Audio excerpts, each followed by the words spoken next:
everyone. Today we're going to continue 10.3 graphing cube root functions, and you will be able to write a cubic function when the graph is given.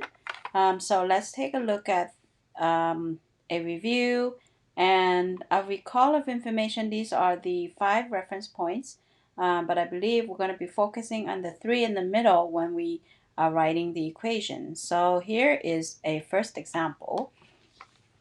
And also I need you to have the decimals ready on the side. When we finish, we're going to verify the equation that we obtain. So writing the equation for a cube root function is a little different than the square root function, but it's actually not that bad. So again, we are going to assume in this problem that b equals 1 because b is not given. And so there are 3 points, as you can see. Those are the 3 that we kind of grouped together right here, the 3 closest to the middle. So here's 3 points. And the way that we identify is the point in the middle. We're going to identify it as HK. So that point in the middle is actually HK, and it has the coordinate of -2, 2. And for the sake of rule of thumb, we're going to just use the point always to the right, and we're going to call that xy instead. And it looks like it has the coordinate of -1 and 5. So now we are ready to actually write the equation, and we're going to just substitute the values that we have identified here. So y has a value of 5. And a we're trying to find, so we're going to leave that in the equation, and we have x, which is given by -1, and then h is a -2, so it's a -2, guys. Be careful with that. And finally, we have k, which is a +2 in the back. So we're going to do what we can to simplify it. 2 negatives make a positive, positive 2. And then we got 2 minus 1, which is just 1. So we technically have the cube root of 1 inside. And everyone knows that the cube root of 1 is just 1. So we got 1 times a, which is a, and then bring down the 2 in the back. So we're going to simplify by subtracting 2, and we have a equals 3. So now we are ready to write the equation. G of x is equal to 3 times the cube root of x plus 2 in the back. So now that we have obtained the equation, I need you guys to verify it on decimals. So you can see, enter the equation right here into decimals and see if this is the graph that it gives you, so that we know that it is the correct equation. So go ahead and verify it before we move on. And let's go ahead and try another one in the same way. So this one is the same thing that we have. Since b is missing, we're going to assume that b equals 1 again. And given the 3 points, so here is HK, the middle point right here. And then we're going to use this as XY. So the points are already labeled for you, so it should be easy. And we're going to enter y into the equation. That's going to be 1 equals a cube root of x, which is 0, minus a -1, that's a +1 for the h. And then k is -1 in the back as well. So we're going to do the math. Then 0 plus 1 is 1. The cube root of 1 is 1, so we got 1 equals a times 1 minus 1. Adding 1 to both sides, get rid of that, we got a equals 2. So now we've got the equation g of x equals 2 times the cube root of x plus 1 minus 1. So I would like you guys to enter this equation using decimals to verify that this is the graph that you are getting with the equation. So it should be the same. So go ahead and verify it. And now we're going to move on to the other equation. And this one has, the difference is that there is no a. So we're going to assume that a equals 1 in this case again. And using the 3 points here, we have HK in the middle.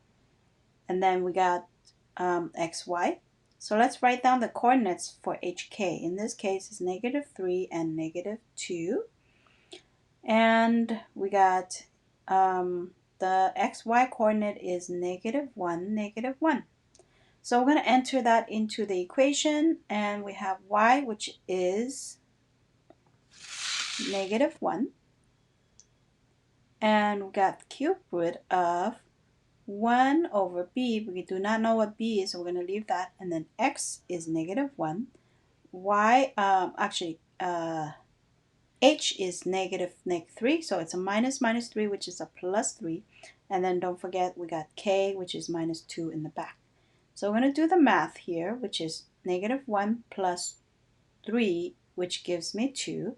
So we got -1 equals the cube root of 1 over b times 2 minus 2.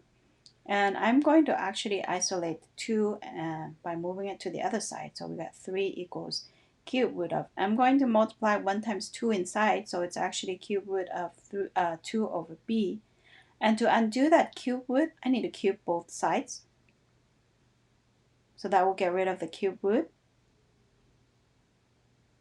And, oh, I made a mistake here.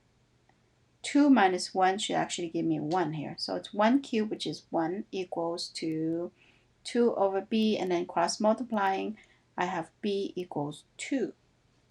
So now that I got b equals 2, my equation is g of x equals to the cube root of 1 over b, which means 1 over 2, times x plus 3, and then there is a minus 2 in the back. Remember, this minus 2 is not part of the bracket inside.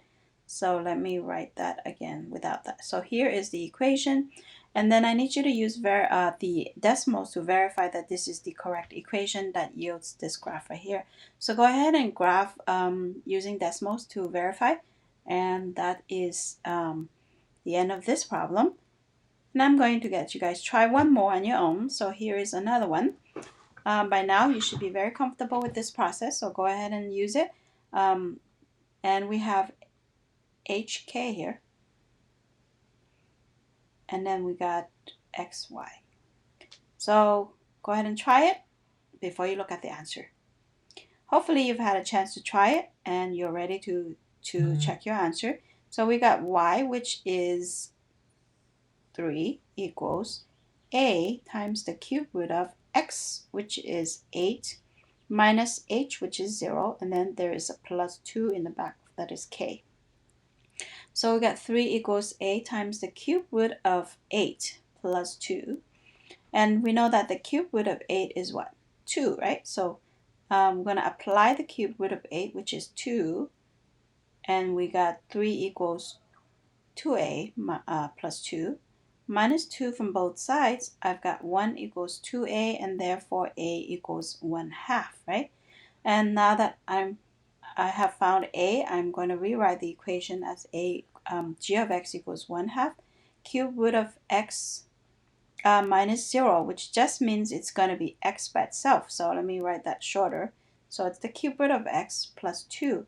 And go ahead and use decimals to verify and enter this equation into decimal and verify that this is the equation and the graph that you get for that equation.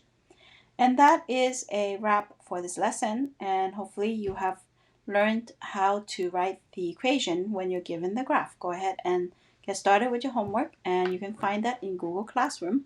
Have a nice day. See you tomorrow.